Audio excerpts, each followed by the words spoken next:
This story starts with a lie.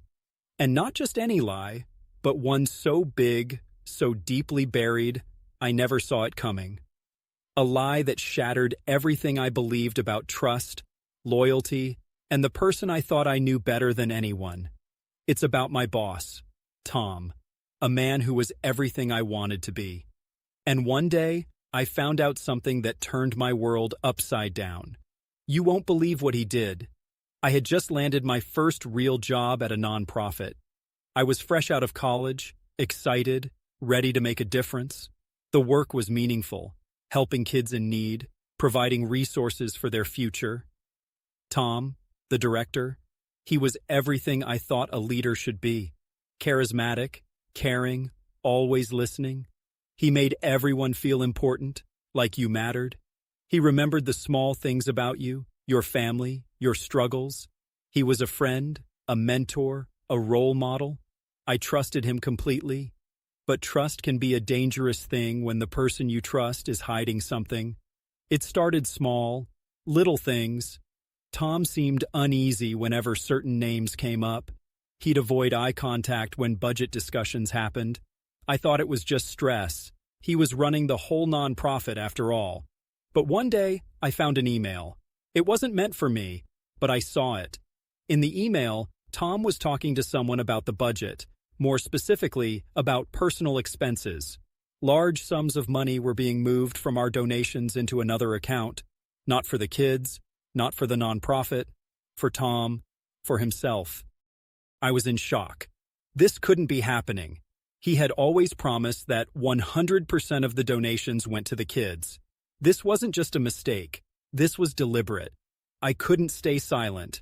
So, I confronted him.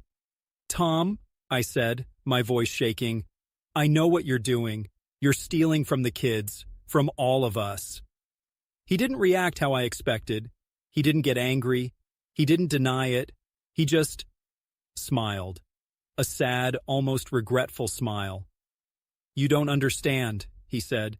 This was never about the money. It's about survival. His words felt like a punch.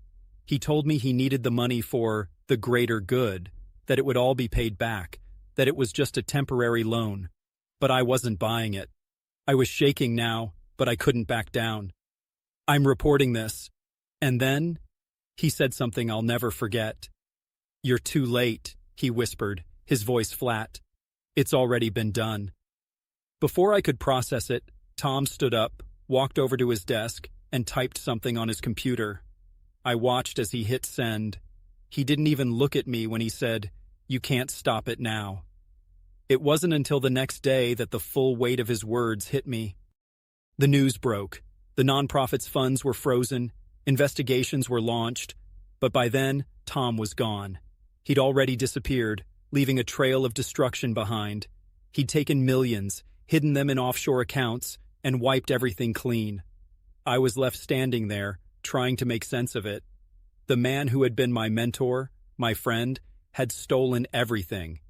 He had manipulated me, and everyone else, using kindness and trust as his tools. The organization collapsed. The kids who needed help the most were left with nothing. And Tom?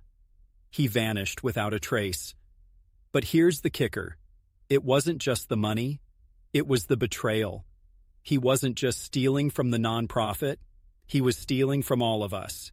He took our trust, our loyalty, and destroyed it in one swift motion.